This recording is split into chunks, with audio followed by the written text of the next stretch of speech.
Assalamualaikum warahmatullahi wabarakatuh. Pada pertemuan kali ini kita akan membahas fisika kelas 11 semester 1 tentang energi kinetik rotasi.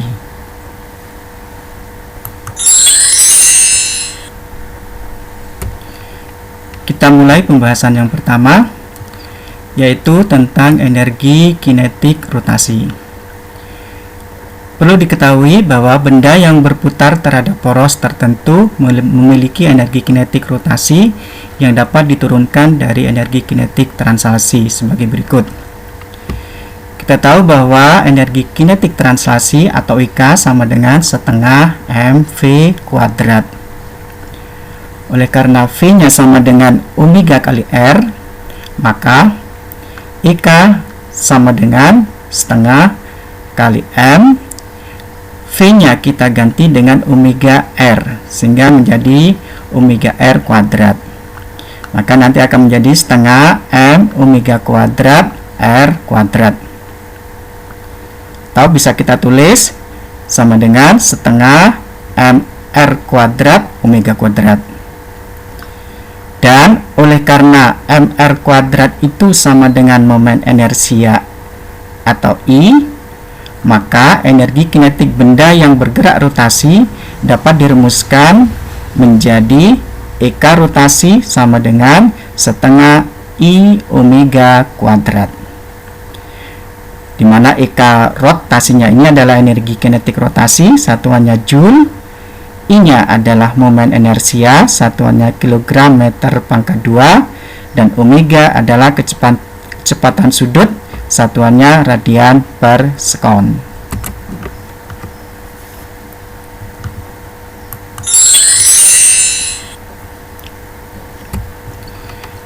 Kemudian, apabila suatu benda bergerak menggelinding, maka benda tersebut melakukan gerak translasi sekaligus gerak rotasi. Oleh karena itu, energi kinetik yang dimiliki benda juga terdiri atas energi kinetik translasi dan rotasi. Jadi ini untuk benda yang bergerak menggelinding, energi kinetiknya adalah energi kinetik translasi dan energi kinetik rotasi. Jadi ada dua di sini. EK total untuk benda menggelinding adalah EK translasi ditambah dengan EK rotasi. Atau EK-nya bisa ditulis sama dengan, untuk EK translasinya sama dengan setengah mv kuadrat dan EK rotasinya sama dengan setengah I omega kuadrat. Sedangkan untuk hukum kekekalan energi mekaniknya bisa kita rumuskan sebagai berikut, bahwa EM1 sama dengan EM2. EM ini adalah energi mekanik di tempat 1 sama dengan energi mekanik di tempat 2, di mana energi mekanik itu terdiri atas EP dan EK. Di sini EP1 ditambah EK1 akan sama dengan EP2 ditambah EK2. Kalau kita uraikan lebih jauh, bahwa EP-nya sama dengan MGH1 di tempat 1 ditambah dengan setengah MV1 kuadrat, ini adalah EK translasi di tempat 1, dan ditambah setengah I omega 1 kuadrat, ini adalah energi kinetik rotasi di tempat 1, akan sama dengan MGH2, ini adalah energi potensial di tempat 2, ditambah dengan setengah MV2 kuadrat, ini adalah energi kinetik translasi di tempat 2, ditambah setengah I omega 2 kuadrat, ini merupakan energi kinetik rotasi di tempat yang kedua.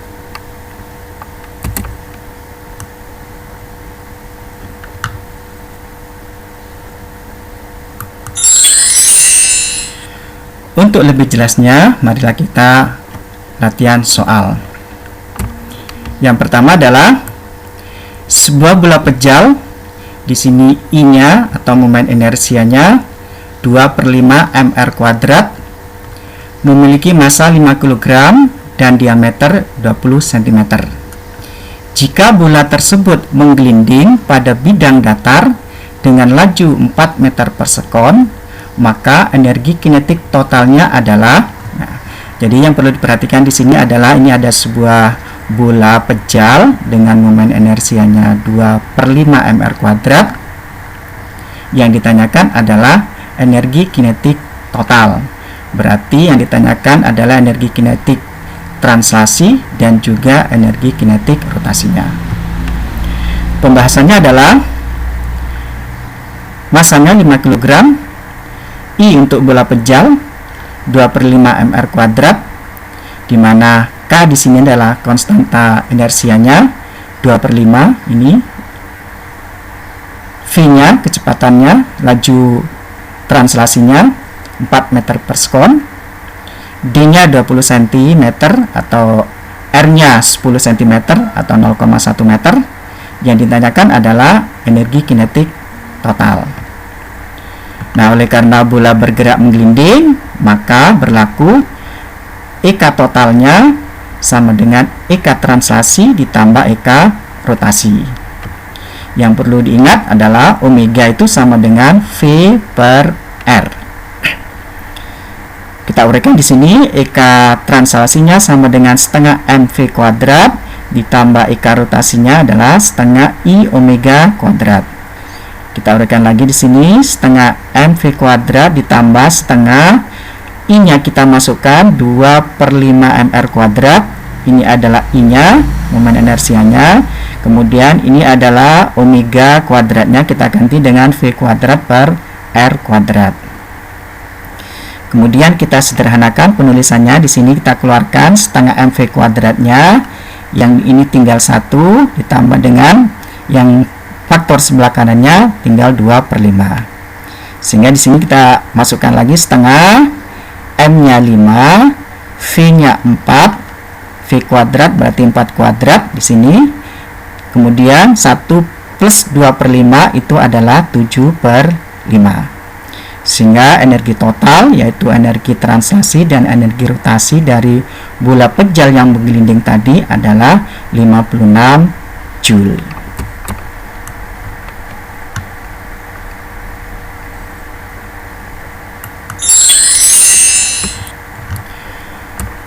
Contoh berikutnya yang lebih kompleks adalah sebuah silinder pejal bergerak menggelinding tanpa tergelincir mendaki bidang miring kasar dengan kecepatan awal 10 meter per sekon.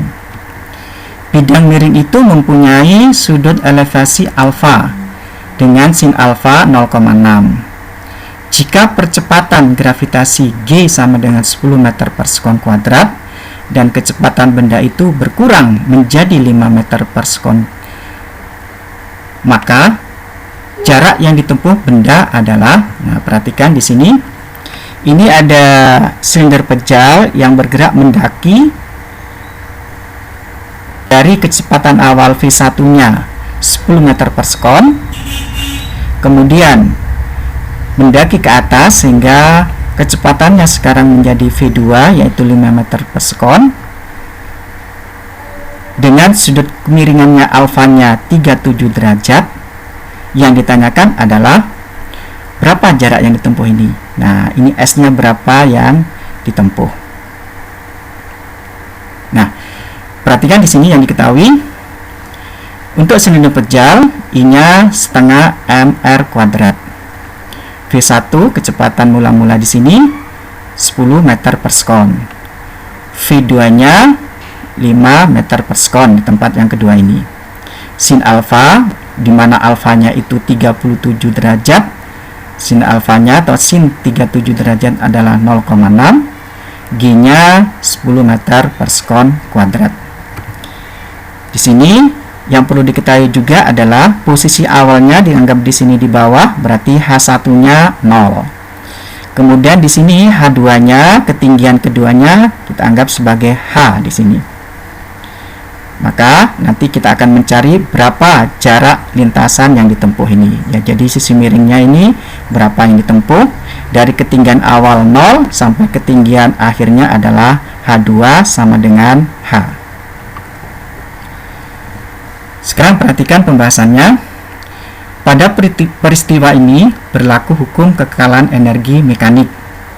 yaitu EM1 sama dengan EM2. Kemudian di sini kita uraikan EP1 ditambah dengan EK1 sama dengan EP2 ditambah EK2. Kita uraikan lagi di sini, EP1 tetap ditambah dengan, EK1 yang tadi kita uraikan menjadi EK translasi 1 ditambah dengan EK rotasi 1. Sama dengan EP2-nya tetap ditambah dengan EK2-nya tadi kita uraikan menjadi EK translasi 2 ditambah dengan EK rotasi 2. Jadi EK-nya di sini ada EK translasi dan juga EK rotasi. Setelah itu kita uraikan energi potensial di tempat 1 menjadi MGH1 ditambah dengan setengah MV1 kuadrat ditambah dengan setengah I omega 1 kuadrat, ini di tempat 1. Kemudian di tempat 2 nya ini yaitu MGH2 ditambah setengah MV2 kuadrat ditambah setengah I omega 2 kuadrat. Kita uraikan lagi di sini, ini tetap MGH1 ditambah setengah MV1 kuadrat ditambah dengan setengah I-nya kita ganti dengan setengah MR kuadrat dan omeganya kita ganti dengan V1 per R, kemudian kita kuadratkan. Di tempat 2 juga begitu, MGH2 ditambah setengah MV2 kuadrat ditambah setengah I-nya kita ganti setengah MR kuadrat, kemudian omega 2-nya kita ganti dengan V2 per R, kemudian kita kuadratkan. Kita sederhanakan lagi, jadi di sini tetap MGH1 ditambah setengah MV1 kuadrat ditambah dengan setengah, di sini ada setengah M, kemudian ini R kuadratnya kita sederhanakan menjadi V1 kuadrat, kemudian sama dengan MGH2 tetap ini ditambah setengah MV2 kuadrat ditambah dengan setengah R-nya ini kita sederhanakan juga menjadi setengah M V2 kuadrat. Kemudian karena di sini masing-masing suku ada M-nya, M-nya kita sederhanakan. Jadi ini M-nya ada, ini juga ada, ini juga ada, ini juga ada, ini ada, kemudian kita sederhanakan M-nya atau sama-sama dibagi dengan M. Sehingga yang tempat 1 tinggal GH1 ditambah setengah V1 kuadrat ditambah seperempat V1 kuadrat sama dengan GH2 ditambah setengah V2 kuadrat ditambah seperempat V2 kuadrat. Kita sederhanakan lagi menjadi GH1 ditambah ini setengah V1 kuadrat ditambah seperempat V1 kuadrat jadi 3/4 V1 kuadrat sama dengan GH2 ditambah 3/4 V2 kuadrat. Kemudian kita masukkan harganya, G-nya 10, H1 itu 0 karena di bawah tadi di sini. Kemudian ditambah 3/4 V1-nya 10, kemudian kita kuadratkan sama dengan G-nya 10, H2-nya itu sama dengan H di sini. Kemudian ditambah 3/4 V2-nya kita masukkan 5, lalu kita kuadratkan. Sehingga di sini menjadi ini 0. Ini kemudian ditambah 75 sama dengan 10H ditambah 75/4. Sehingga 10H sama dengan 75 dikurangi 75/4.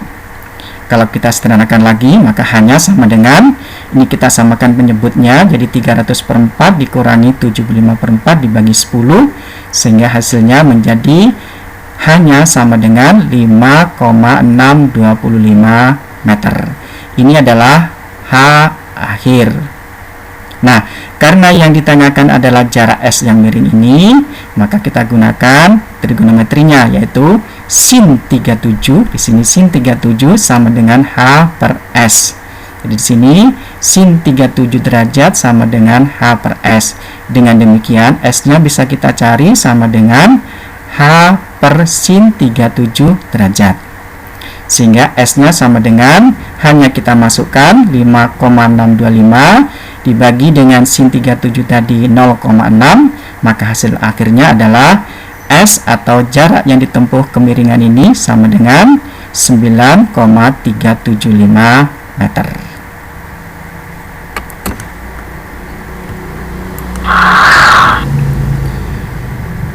Demikianlah pertemuan kali ini. Sekian dulu, terima kasih. Selamat belajar. Wassalamualaikum warahmatullahi wabarakatuh.